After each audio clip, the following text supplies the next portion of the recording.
tardes, bienvenidos en este día martes. Estamos en una nueva agenda en MOL TV. Hoy tenemos un tema más bien, que a todos nos preocupa. Probablemente no es un tema relativo al corto plazo, o no un tema que quizás todos nos estemos dando cuenta, pero sin duda es algo que va a quedar una huella. Estamos hablando de salud mental. ¿Cómo va a impactar esta pandemia? ¿Qué efectos podría tener tanto ahora como lo que venga después? Bueno, son algunos de los temas que abordaremos junto a León Cohen, psiquiatra y psicoanalista APSAN. ¿Cómo está, León? Bienvenido. Hola, buenas tardes Muchas gracias por estar aquí en este tema tan y gracias a interesante. ustedes por También estamos tenerme. junto a Josefina Uneus, coordinadora de salud mental COVID-19 del Colegio Médico. ¿Cómo está, Josefina? Hola, yo muy bien, muchas gracias por la invitación. Bueno, este es un tema difícil de abordar, tal como ustedes han comentado, es muy difícil de medir el impacto que está teniendo ahora y más aún lo que va a pasar después. ¿Cómo lo ven en términos globales, Josefina? A ver, lo primero es que nosotros somos psiquiatras y la salud mental es mucho más allá de la psiquiatría, por lo tanto ahí es importante entender que la salud mental abarca un espectro bastante amplio de la salud emocional y social también, y por lo tanto hay muchos determinantes sociales que inciden en la calidad de la salud mental de las personas. Entonces, lo que estamos viendo es deterioro de la salud mental de las personas dependiendo de su entorno, dependiendo de los recursos, dependiendo de las redes, dependiendo del apoyo que puedan recibir en momentos de carencia. Eso nos está afectando a todos. León. Bueno, como dice Josefina, la psiquiatría tiene dominios que tienen que ver con enfermedades mentales, que más o menos conocemos, ¿cierto? Como la esquizofrenia, que tiene 1% más o menos, digamos, de la población mundial, con una cosa bastante impresionante. Eh, También los cuadros bipolares, ¿cierto? Los cuadros paranoides, los cuadros psicóticos, ¿cierto? El gran espectro de las enfermedades y las alteraciones borderline, etcétera. ¿Ah? Ese es el mundo. Sin duda de que una situación como esta, que en realidad no comienza con la pandemia, sino que a lo menos se inicia a mediados del año pasado con el estallido social, ha generado una desestabilización enorme de este tipo de patologías psiquiátricas. Eh, Eso es esperable porque los estímulos externos también impactan en ello a pesar de ser esas enfermedades muchas veces determinadas por aspectos genéticos, aspectos congénitos, situaciones de los primeros años de vida, etc. Pero una cosa como esta, como dice Josefina, que tiene como una impronta social tan significativa, eh, como lo hemos podido ver, digamos, desde el inicio del estallido social y luego en una continuidad, casi sin salto, con la pandemia, de una manera además que se va a continuar con el tema, digamos, constitucional, donde se mezcla, ¿cierto? La salud pública, lo de la pandemia, con el tema del estallido social, ¿cierto? Las turbulencias sociopolíticas que hay en el país y además con las situaciones de precariedad social derivadas de la cesantía y además la continuidad que viene con la incertidumbre respecto al tema de la vacuna, etcétera. Por lo tanto, digamos que el mediano plazo para nosotros por lo menos va más allá del año 2021. Si no vamos a estar nerviosos en todo este tiempo, sería una cosa bastante rara. Habría que estar loco para no estar nervioso, ¿cierto? En todo este tiempo, ¿cierto? Ahora, tal como usted menciona, León, esto podríamos por lo menos decir que viene desde la pandemia, los problemas como más radicales, o sea, perdón, con el estallido social. Pero antes de eso, saliéndonos de todas estas contingencias, ¿cómo es esto? ¿Cómo funciona? ¿Cuánta gente además accede a tratamiento? Porque se sabe que hay mucha gente que tiene patologías que son bastante graves, pero que no las trata, o por lo menos no lo hace en forma frecuente. ¿Cuál es la radiografía actual previo a todos estos problemas del 18 de octubre, Josefina? Sí, lo que sabemos es que previo al 18 de octubre alrededor de un 20% de la población, en población infantil un poquito más, tiene algún problema de salud mental que le produce algún nivel de discapacidad. En población infanto-juvenil, tanto como en población adulta, y de esa población tenemos cobertura para menos de un tercio de ella. en la red pública y privada, donde están todos los pacientes con problemas de salud mental, con consumo, con problemas del ánimo y también con problemas psicóticos. Y tenemos cifras lamentablemente muy altas, pioneras, así como muy altas a nivel mundial en cuanto a salud mental, tanto en rangos de edad infantil como de adulto, en consumo de sustancias también somos líderes a nivel latinoamericano y mundial también lamentablemente. Entonces esta pandemia nos pilló, el estallido social nos pilló en una muy mala situación previa, y eso nos hace pensar que lo que se viene por delante va a ser bien desafiante, por decirlo de una manera no León, tan pesimista. Claro, lo que dice Josefina es muy preciso, es muy claro, muy didáctico. Es decir, nosotros en Chile llevamos tiempo viviendo mal, sufriendo o angustiados o desanimados, ¿cierto? Y esto va más allá del tema meramente psiquiátrico. Esto tiene raíces en la calidad de vida que llevamos en nuestros trabajos, en las calles, en las empresas, ¿cierto? En la vida pública, y se prolonga desde hace mucho tiempo. Tiene que ver también con una forma de relacionarnos social, cultural, económica, política, etc. Como decía Josefina al comienzo, son todos esos factores que impactan en nuestra vida mental. Eh, Todo eso radica también en cosas como los aumentos de las adicciones, el aumento del consumo, digamos, de psicofármacos y la automedicamentación, ¿cierto? Y otra serie de otras patologías, ¿cierto? Patologías alimentarias, por ejemplo, maltrato y violencias intrafamiliares, etcétera, etcétera.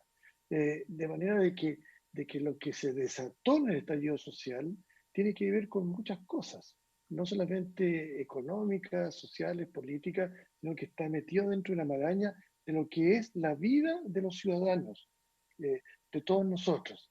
Lo cual, por eso dentro de la comunidad encontró mucho sentido. La palabra abuso en general tiene que ver también con un abuso de nosotros hacia nosotros mismos, por la forma en que vivimos en este país, sobre todo en las grandes ciudades. Ahora, además de todo eso, se agrega esto que ya a nivel mundial, ¿cierto? Lo que dice Josefina, ¿cierto? Tiene mucha razón. En el contexto nuestro, lo que se aproxima, sin duda que es como difícil de imaginar, pero sin duda que va a aumentar en nuestra angustia y nuestros temores. y respecto a los tratamientos o a la falta de tratamientos, usted mencionaba, Josefina, que por lo menos un tercio de la gente no consigue atención. ¿Cómo lo hace el resto? Y también cuáles son los riesgos de no tratar una enfermedad mental. Claro, tenemos varios problemas. Y uno es nuestra población consultante que ya estaba en controles por salud mental, que ellos han visto dificultades, bueno, por las condiciones sanitarias para consultar oportunamente y poder seguir con sus tratamientos de manera habitual. Esa es una población que nos tiene bien preocupadas, que en general hemos visto que la red pública de salud mental especializada y también la de atención primaria ha sufrido una disminución en la capacidad de trabajo por la imposibilidad de trabajar territorialmente, ¿no es cierto?, de poder acudir a atender pacientes. Y eso lo estamos empezando a ver ahora. Yo trabajo en un hospital en infanto juvenil, el Hospital Ezequiel González Cortés, y la última semana, ya 2 semanas, nos empezaron a llegar ya por vía de urgencia, porque como los pacientes no están teniendo atención, más atenciones de urgencia grave, principalmente intentos de suicidio, bien importante. Entonces lo que creemos es que los pacientes que no han podido consultar, que han estado en sus casas, van a empezar ahora a aparecer de manera como con descompensaciones.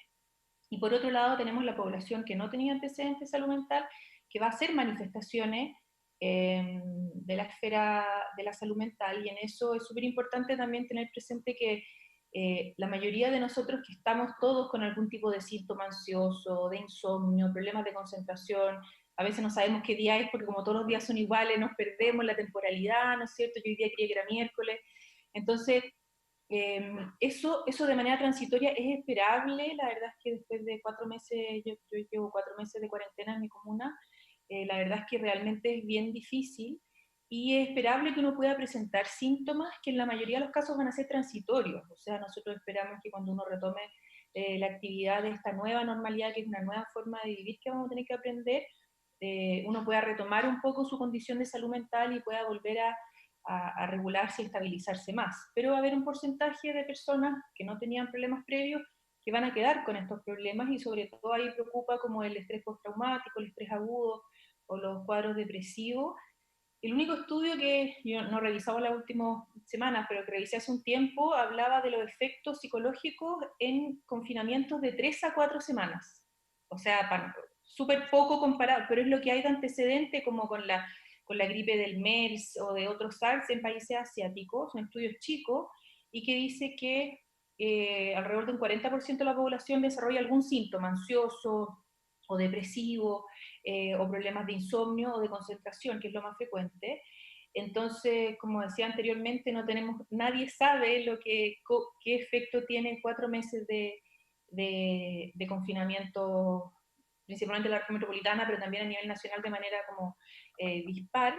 Así que estamos ahí a la espera, pero yo creo que tenemos un factor protector nosotros como país, que yo trato de repetirlo para subirnos el ánimo, que somos un país especialista en catástrofes naturales, y como que lo tenemos en el ADN un poco, y cuando tiembla nosotros nadie se para, la gente sigue haciendo su vida, ¿no es cierto? Entonces, tenemos experiencias para sobreponernos a catástrofes, y yo creo que ahí el factor que más tenemos que hacer es apelar a la resiliencia que tenemos como país, como población, y apelar a las oportunidades que brinda también esta crisis. Todas las crisis también brindan oportunidades y pueden ser momentos para mejorar un montón de cosas.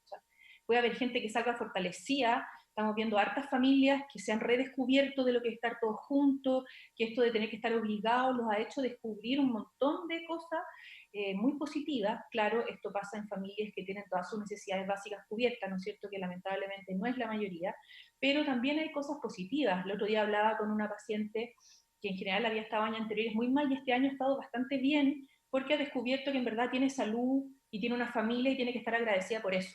Entonces, yo creo que tenemos que, si bien es medio catastrófico lo que se viene para adelante, yo creo que como país somos especialistas en catástrofes naturales, y tenemos hartos factores de resiliencia, creo yo. Podríamos parar, mirar alrededor y de repente revalorizar algunas cosas que quizá antes dejábamos más de lado, León. Sí, no, es muy cierto lo que dice Josefina, aunque yo en realidad con los temblores me paro, pero después me siento de nuevo, ¿cierto? Hay un asunto ahí como porque es bochornoso también, pero igual seguimos adelante, ¿cierto? Y en efecto, yo relaciono eso también, lo que dice Josefina, con que hay una cosa que ha ocurrido antes también y que está ocurriendo ahora, con la aparición de centenares y centenares de iniciativas de solidaridad.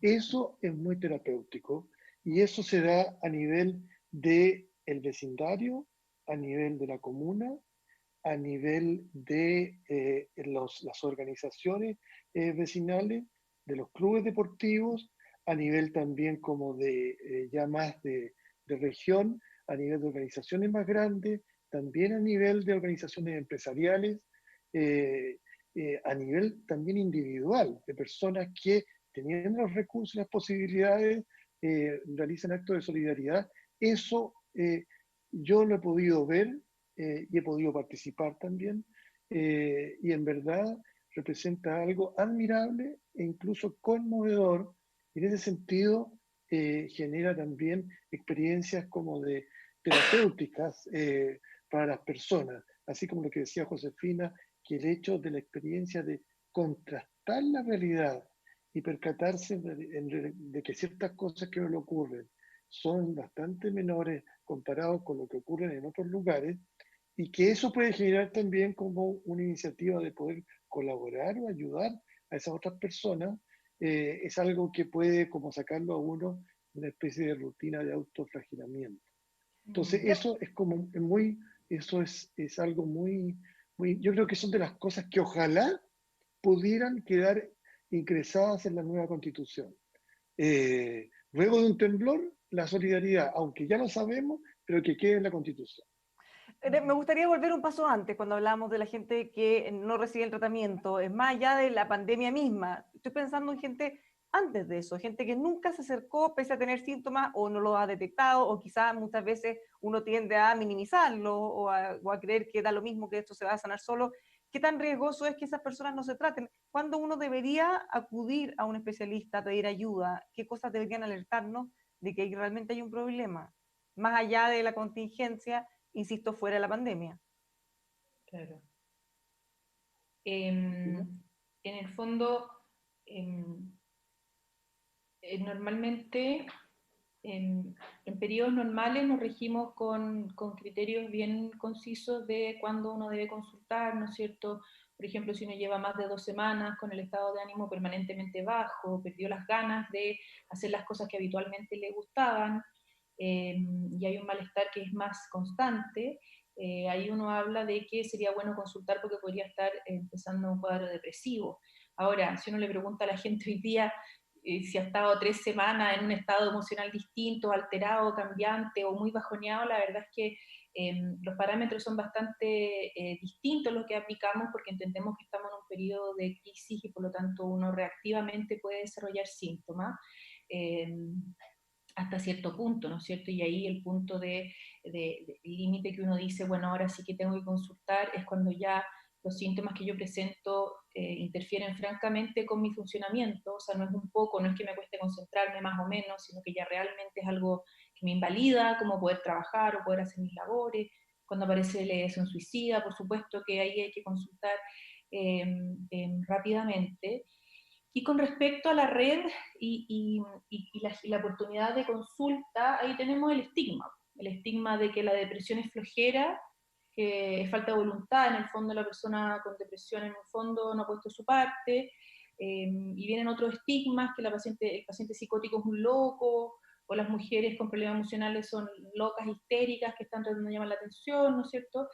Y eso hace que la gente no consulte y que crean que uno va al psiquiatra cuando uno está loco, como el concepto clásico antiguo que uno entiende por locura, que es bien amplio, y cargamos con eso. Yo creo que se ha avanzado culturalmente en eso, yo creo que hoy día los padres consultan más por los problemas de los hijos, más antes que pero a los adultos y sobre todo a los hombres les cuesta mucho consultar. Las mujeres consultan más, pero los hombres consultan mucho menos, y ahí también hay factores culturales, el rol proveedor del macho que tiene que estar bien, ¿no es cierto?, que no puede flaquear.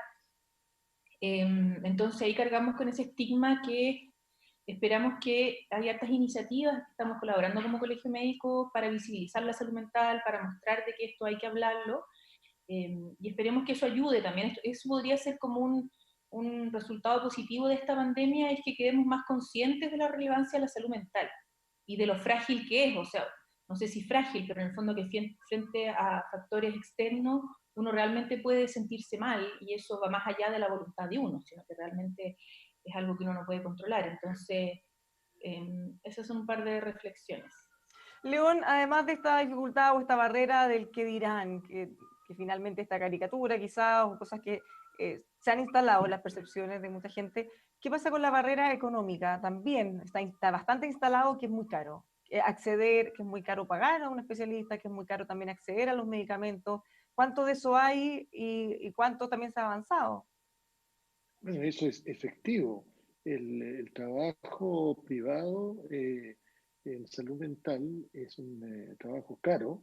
Los psicofármacos son caros, de manera de que eso es efectivo. Ahora, la red pública ha ido ampliando, digamos, y yo creo que Josefina lo sabe mucho mejor que yo, las cifras y todo eso, ha puesto como más foco en las patologías psiquiátricas, por ejemplo, en el tema de los medicamentos también, pero la demanda es mucho más grande.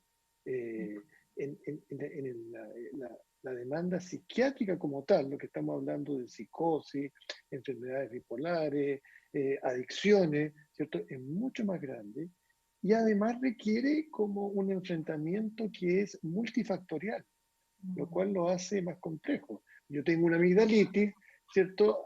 Si bien es cierto que todas las enfermedades médicas tienen un elemento multifactorial, pero en la amigdalitis yo voy, tomo una penicilina o algo así y se me va a pasar, ¿cierto? Pero un cuadro de adicción requiere, digamos, un enfrentamiento multifactorial que implica a la familia, no solamente la persona, también cierto tipo de medicamentos, incluso a veces hospitalización, ¿cierto? Implica un seguimiento a largo plazo y por lo tanto se trata de cosas mucho más complejas, aparte de las políticas estatales que tienen que ver con los temas de narcotráfico, que ya nosotros sabemos que han ido como ampliándose, ampliando sus redes en nuestra sociedad y por lo tanto en nuestra juventud a lo largo del país, ¿no?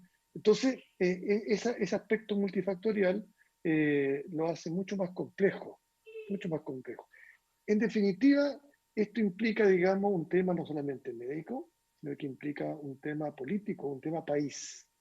Y en eso creo que, por ejemplo, el Colegio Médico está dando como pasos muy importantes con el posicionamiento que está teniendo en este momento, que nosotros, yo soy de la vieja guardia, así que yo estoy en el Colegio Médico desde que me egresé, desde el año 1977, de que egresé, he pagado mis cuotas puntualmente hasta hoy, y las voy a seguir pagando hasta que avisen que ya no estoy, ¿cierto? Espero que avisen, porque si no voy a quedar, ¿cierto? En Moroso, deuda.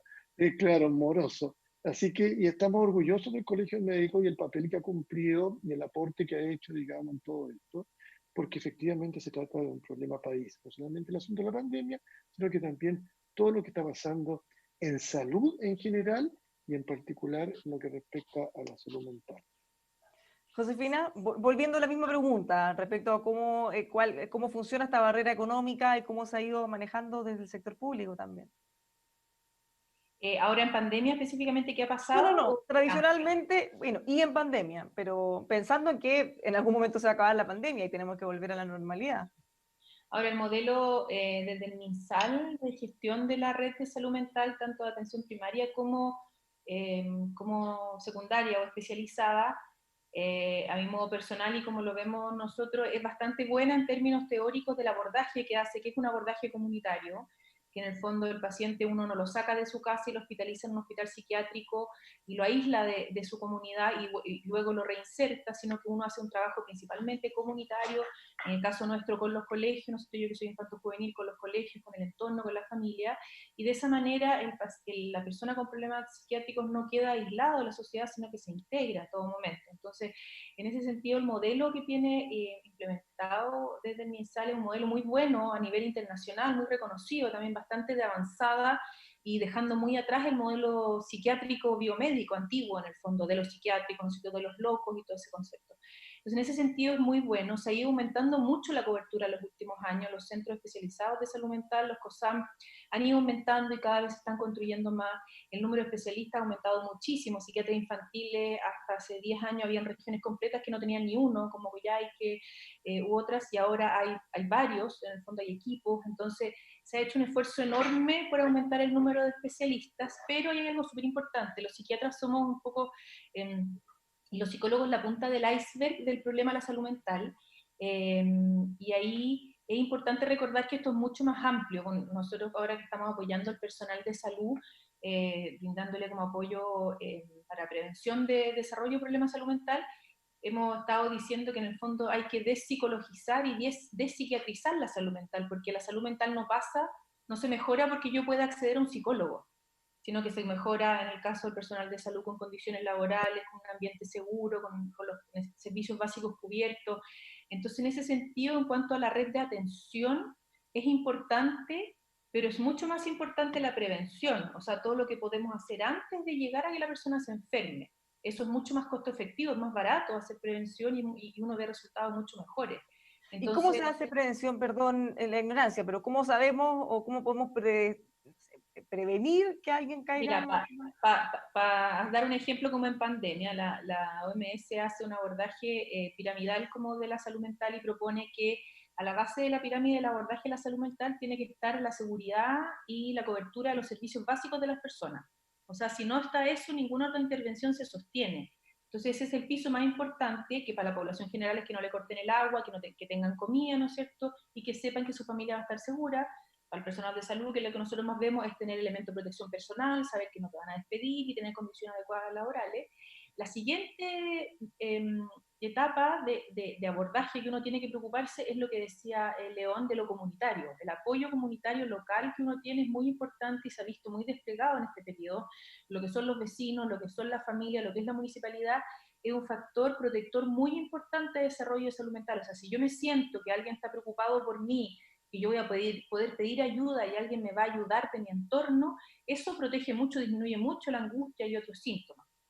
En tercer nivel, recién ahí aparece, después de que uno tiene todo eso bien manejado, uno puede hablar de hacer atenciones profesionales cuando ya aparecen síntomas en la población, y en la punta del iceberg estamos los psiquiatras que ya venimos a intervenir cuando ya la persona se enfermó, en el fondo, y ya, entonces la salud mental, ¿de qué depende? Depende de los determinantes sociales de la salud que tienen que ver con aspectos socioeconómicos, culturales, de toda índole. Bueno, uno podría mostrar el gráfico, pero en el fondo son todas las esferas de la vida las que afectan en la salud mental. Entonces, ese es el ejemplo como de cómo aborda la OMS la salud mental, y para salud global sería más largo de explicarlo. Entonces, en ese sentido, ¿cómo se hace prevención? Otorgando vivienda digna, acceso a buena educación, a buenas áreas verdes, etcétera, etcétera, etcétera. Eso previene. Y nosotros León. tenemos un aporte, pero estamos un poco sobrevalorados, diría yo, para que ojalá nadie se enoje, pero en verdad cuando venimos a intervenir ya es bastante tarde, ya estamos, ya tenemos al paciente enfermo. Entonces, se pueden hacer muchas cosas, pero es un recurso caro, no tan asequible y que tiene efectos también acotados. ¿León? Yo le encuentro toda razón a Josefina, me parece que es muy clara, muy didáctica en lo que ella está diciendo. Efectivamente, esta pirámide, toda la base es sumamente importante, porque en realidad son determinantes, sobre todo reactivos, en la patología y en los problemas de salud mental. Y sin duda que una preocupación por la calidad de vida, por la vivienda, por las necesidades básicas, ¿cierto? Incluso también por las actividades de ocio, por las capacidades, digamos, de aprendizaje, por la convivencia misma que se da como en el barrio, ¿cierto? En la comuna, por la seguridad también que ahí debe haber. Todas esas cosas influyen en lo que es la salud mental, y la intervención de parte del Estado en todas esas cosas, sin duda, que es un muy buen negocio, porque resulta de que es una prevención que impide de que mucha gente entonces vaya a gastar dinero del Estado atiborrando los servicios psiquiátricos o los policlínicos, y no lo va a hacer si su vida es mejor o razonable, donde está con su gente. Entonces yo encuentro que eso es muy claro, y en efecto creo que es bien buena eso de no asociar salud mental con psiquiatra o psicólogo, ya que es solamente como una parte del tema, ¿ah? Y que tiene además sus propias dimensiones y aspectos, ¿no? Verlo de esa manera también implica de que los terapeutas, por así decirlo, no solamente somos los psiquiatras y los psicólogos, sino que también los parlamentarios, los alcaldes, los vecinos, todo ello. Otra pregunta es, nos decía hace un instante que probablemente todos vamos a tener algunos efectos, ya sea por la cuarentena, por estar encerrados, quizá por el temor de que nuestros familiares se pudieran enfermar y todo eso. Pero hay personas que estén más predispuestas que otras a después desarrollar una enfermedad ya propiamente tal, no solo el síntoma mientras estemos viviendo bajo esta presión, o le podría pasar a cualquiera. No sé si creo que quieres contestar. Cuéntate los dos. Siempre me da como no sé qué, me da como no sé qué partir yo siempre, así que como que prefiero un... Es que vamos así. Claro. La dinámica está muy bien. Sí. Bueno, efectivamente, bueno, siempre los grupos de riesgo que nosotros le decimos en el fondo, primero para nosotros lo más importante son la población consultante, las personas que ya presentan un problema de salud mental o psiquiátrico previo, esos tienen un alto riesgo de descompensarse en un periodo como este por la crisis misma y lo que implica, y por la dificultad para acceder a tratamiento. Entonces no solamente tenemos mayores estresores, mayores angustias, sino que tenemos menos capacidad de acceder a tratamiento. ¿Qué otro grupo de riesgos tenemos, y eso lo hemos visto harto en la prensa, es que esto más que debido a la pandemia es debido a la cuarentena y el confinamiento, es la situación de mujeres y niños expuestos a violencia. Y eso lo hemos visto lamentablemente muy frecuente, que el niño y la mujer al quedar expuestos a la presencia del agresor todo el día, todos los días, ha aumentado mucho la violencia, y el estar expuesto a la violencia condiciona el desarrollo de problemas de salud mental bien importantes. Entonces, ese es un grupo de riesgo muy importante. El otro que nosotros vemos es el personal de salud. El personal de salud está muy desafiado en estos periodos, primero porque tiene mucha más carga de trabajo, primero porque segundo, la incertidumbre que se produjo en sus vidas son muchas, o sea, no solamente estoy trabajando más, sino que estoy trabajando en algo desconocido, no conocemos a este bicho, digo yo, pero este virus, no sabemos cómo se comporta, estamos aprendiendo, conociéndolo, hemos tenido que cambiar toda nuestra forma de trabajo, de relacionarnos, todos los protocolos nuevos, estamos haciendo todo distinto.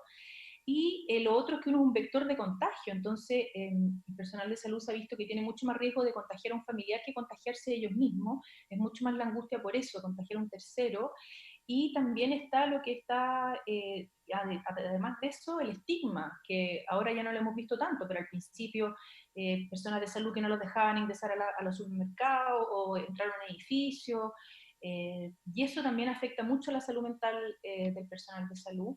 Y por eso en un principio se hacía tanto esto de los aplausos, que después nos dimos cuenta que en verdad no servía mucho porque queda corto, pero era como que el personal de salud que está hoy día en primera línea necesita un apoyo como importante de la población y que sea reconocido, porque eso ayuda a mantenerse trabajando y perseverar en esta dura tarea. Entonces, yo diría que esos son los principales. También tenemos los adultos mayores, ¿no es cierto? Uno podría pensar en los grupos, las personas migrantes que estaban en una situación ya inestable o una situación precaria previa. Eh, bueno, ¿para qué hablar de la población en el fondo privada de libertad también, que ahí han pasado hartas cosas también? Entonces, eso diría yo que es principalmente los grupos que a nosotros por lo menos nos preocupan, que más pueden desarrollar problemas de salud mental. Bueno, yo creo que también está el tema de las miles de personas que probablemente experimenten los duelos traumáticos a raíz de la muerte de sus familiares en condiciones en que ellos no pudieron, ya lo sabemos, ya ¿cierto?, despedirse de ellos, acompañarlos en sus últimas horas e incluso a veces ni siquiera acompañarlos al cementerio. Esos son duelos traumáticos que están ahí, que todavía están sin elaboración y que por supuesto, sobre todo en personas que tengan algún tipo de fragilidad psicológica, van a generar sintomatología y por lo tanto van a generar también consulta. Van a ser formas también de desorden por estrés postraumático, porque son experiencias traumáticas el vivir un duelo con esas características. Además, se ha generalizado a raíz de que es una peste, de un, de un de algo invisible que en realidad nos rodea, que nos penetra, que nos parasita y que nos destruye. Eso con facilidad puede activar angustias psicóticas o de funcionamiento psicótico, me refiero, no en personas que sean psicóticas o locas, pero sí que la gente esté mucho más cerca de funcionamiento psicótico, de manera que está con una sensación de persecución, ¿cierto? De sentirse amenazado, frente a la cotidianidad de repente que parece como que todo estuviera, entre comillas, igual, ¿cierto? Sin embargo, pareciera que estuviese lleno de objetos amenazantes en algún lugar, en alguna calle, ¿cierto? En el metro, en alguna silla, en lo que sea, y eso desarticula y genera angustia prepsicóticas, por así decirlo, que son más constantes y más sordas que el miedo, ¿cierto? Que el miedo. Ese tipo de actitudes paranoides puede llevar a lo que decía Josefina, a la estigmatización de las personas que son descubiertas como personal de salud. Inmediatamente la gente, ¿cierto?, les toma inmediatamente como la lepra, ¿cierto? Peor aún, porque la lepra se veía, en este caso ni siquiera se ve, pero se supone que a lo mejor tiene como el bicho ahí, ¿cierto? Y que incluso la cercanía, aunque sea 4 metros, podría ser peligrosa. Entonces, eso se está dando bastante y eso está ahí. Y mientras el virus esté ahí, no hay una vacuna y no se dé como de alguna manera ya por controlado esto, cosa que yo creo que va a ser como avanzado el año 2021, todo este tipo de angustias psicóticas van a estar rondando ahí. Además, Chile es un país perseguido. Me gustaría quedarme con un punto de lo que decía León respecto al trauma, o un doble trauma, quizá respecto a rituales como los funerales y como otros procesos. Ya la muerte de un familiar siempre va a ser traumática probablemente, sobre todo si estamos hablando de hijos, de gente joven, quizá. Más encima con las condiciones de ni siquiera poder despedirse. Ustedes han visto que eso ha ido cambiando también el protocolo, la forma en cómo se está abordando, pensando también no solo en resguardos sanitarios, sino que en la integridad y en la salud mental de esa familia, incluso el derecho de poder tener una despedida o cerrar el proceso como debería ser. Precisamente en eso estamos bien activos hace un tiempo. El protocolo de MinSal de fin de vida y acompañamiento todavía no sale, está en modo borrador y estamos apoyando porque se entiende que todos los días salen protocolos de toda la esfera, por lo tanto es un desafío muy grande. ¿Por qué? Porque efectivamente este virus nos ha puesto en una situación que nunca antes habíamos tenido y efectivamente hay familiares que la última vez que ven a su familiar es cuando ingresa a la UCI y después lo pueden ver una vez ya fallecido.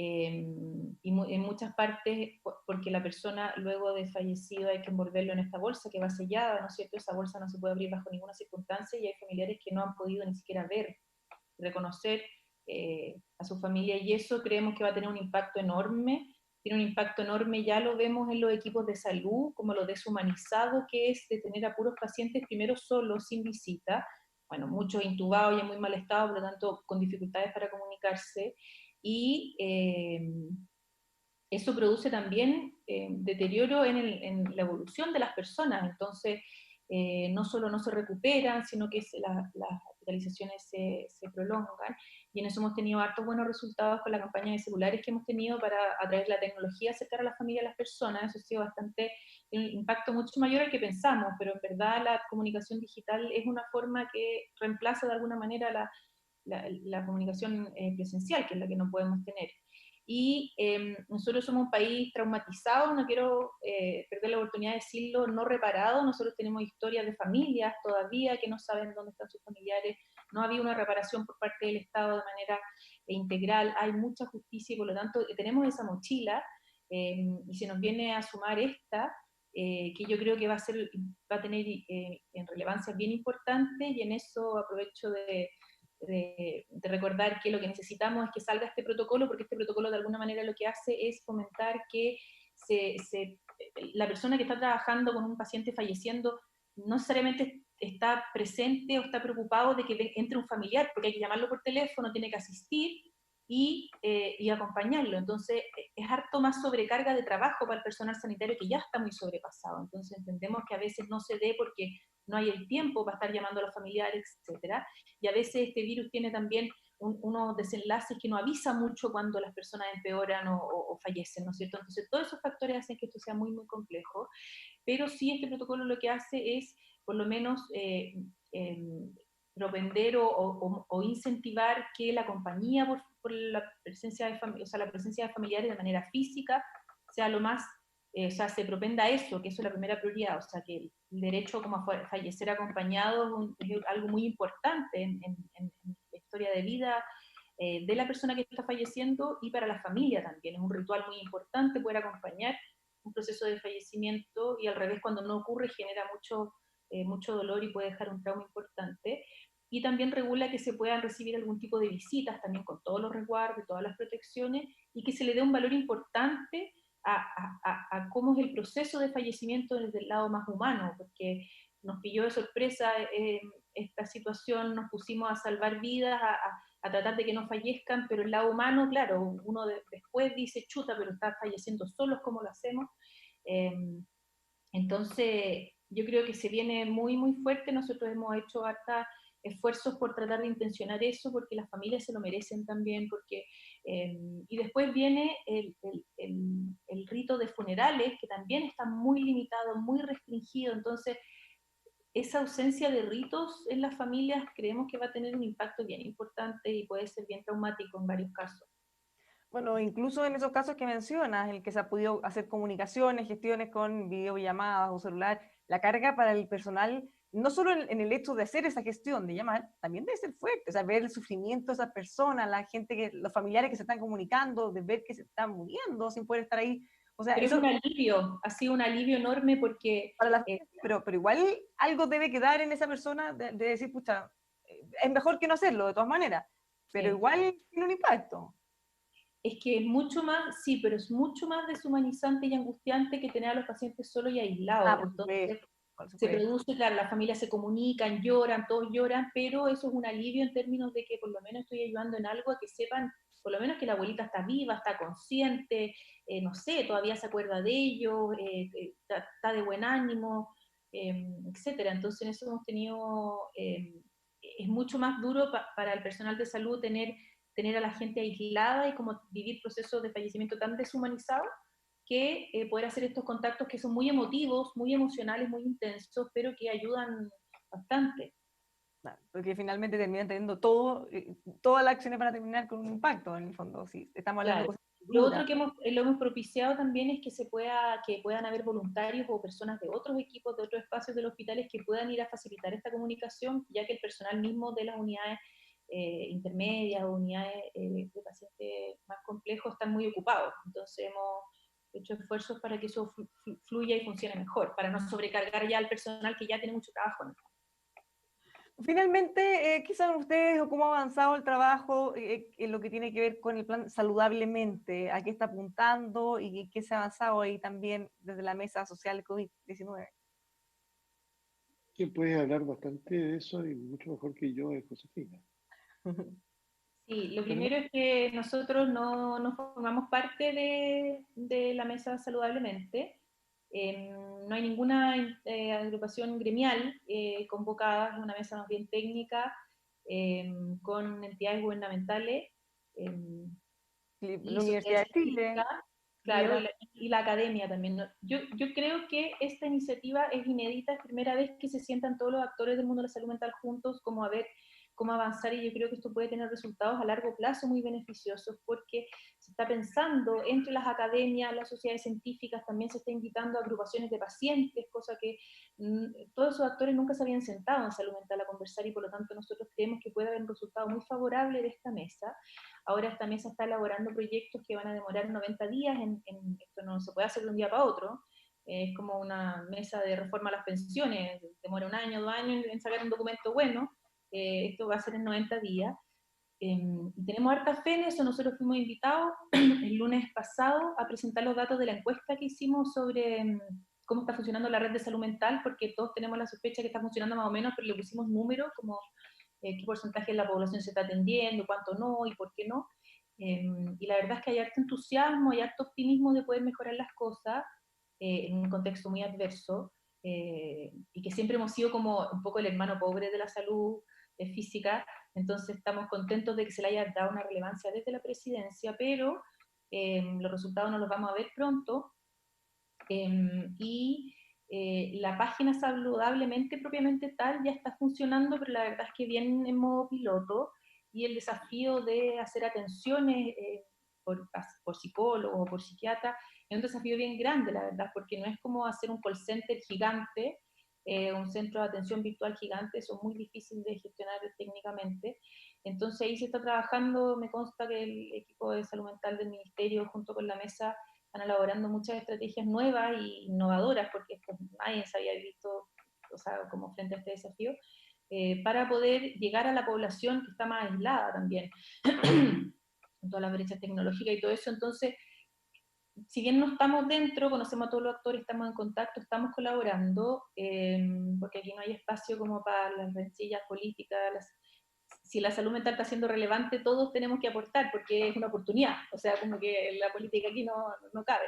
Entonces, en ese sentido estamos optimistas y colaborando lo que más se pueda para que salga adelante, pero saludablemente como plataforma web está funcionando de manera parcial por ahora. Finalmente, León, las aprensiones, sus preocupaciones respecto a lo que estamos viviendo y lo que viene después. Ojalá que no olvidemos, ojalá que no dejemos el miedo, ojalá que todo lo que está pasando pueda como permanecer tanto a nivel político como social, como cultural, como científico. A veces se ha dicho de que Chile, y con cierta razón, que tenemos mala memoria, que más que mala memoria, digamos, es una especie de actitud de negación, de dar vuelta a la página y continuar en realidad en lo mismo. Creo que todo esto nos ha generado como una verdadera revolución, se puede decir. Jamás un gobierno de derecha pensó en que tenía que ponerse keynesiano, es decir, en el sentido de que el Estado tenía que convertirse como en alguien que hacerse cargo, digamos, como de la comunidad y de invertir cantidades de dinero que habitualmente para un gobierno así más neoliberal era realmente un pecado. Ahora es algo que es imprescindible y, como dice Josefina, también implica integrar una serie de variables que en otros momentos, por razones políticas, ¿cierto? Y muchas otras cosas pequeñas que son muy típicas de nuestra cultura chilena, se dejaba de lado este ánimo, digamos, ecuménico, por así decirlo, de convocatoria, debe permanecer. Y en eso también lo que dijimos durante este rato y todas las solidaridades que son imprescindibles de realizar. Vivimos tiempos en que la política tiende a aplanarse, ya no hay como cierta ideología y por lo tanto lo que tiene que predominar es como el espíritu humano para colaborar con la comunidad, sobre todo cuando todos estamos viviendo algo de las dimensiones que está cubriendo el planeta entero. Gracias por la invitación. Muchas gracias, León, por haber estado con Gracias, nosotros. Josefina, he aprendido mucho contigo y además Yo es un también. honor estar con ella porque ella está en la primera fila, ¿cierto? Entonces, todo lo que ella No, dice, sí, pues está en la primera fila, me refiero todos los datos que tú tienes, claro. todo el conocimiento que tú tienes, significa que estás metida en la primera fila, ¿cierto? Y por lo tanto es una persona que es bueno escuchar, ¿cierto? Así que Muchas gracias gracias a por los haber dos por haber estado. participado. Muchas gracias, Josefina, también. Ha sido muy interesante. Invitación. Nos quedamos con altos temas entonces para reflexionar. Muchas gracias a los dos y a todos quienes nos han acompañado. Les damos las gracias por estar aquí y los dejamos invitados a que sigan revisando nuestros contenidos aquí en Sí, Movimiento. gracias y que nadie se confíe en el desconfinamiento. A portarse bien. Usar mascarilla y lavarse las manos. Sí. Sí. Chao. Chao.